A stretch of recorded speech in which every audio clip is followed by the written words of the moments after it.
দর্শক, এই মুহূর্তে ঢাকেশ্বরী মন্দিরে আছেন আমাদের সহকর্মী শুভ মাহফুজ। সরাসরি যুক্ত হচ্ছি তার সঙ্গে। শুভ, নিশ্চয়ই শুনতে পাচ্ছেন। মহাসপ্তমী উদযাপনে মন্দিরে ভক্ত এবং পুণ্যার্থীদের ভিড় কেমন দেখছেন?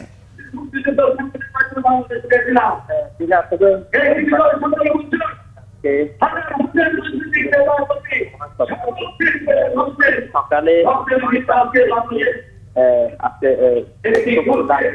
দেবীর প্রাণ ফিরে এসেছে শাস্ত্রের মধ্যে।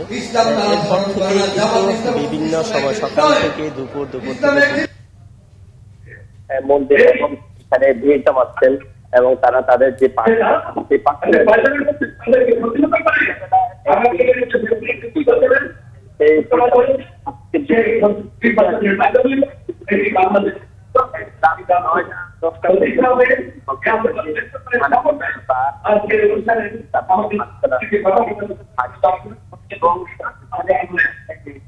আরেকটা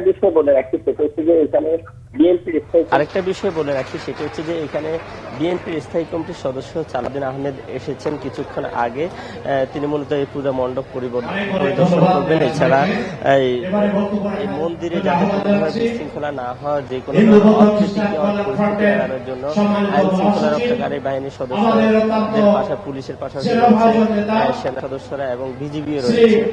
মোটামুটি নির্বিঘ্নে ধর্মাবলম্বীরা তাদের যেই উৎসব অর্থাৎ যেই প্রার্থনা সেটি কিন্তু তারা করছেন এবং অনেকটা নির্বিঘ্নেই করছেন।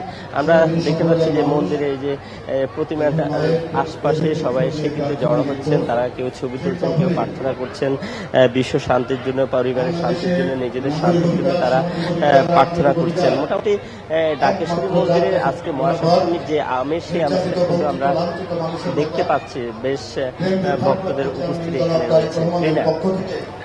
ধন্যবাদ শুভ আপনাকে।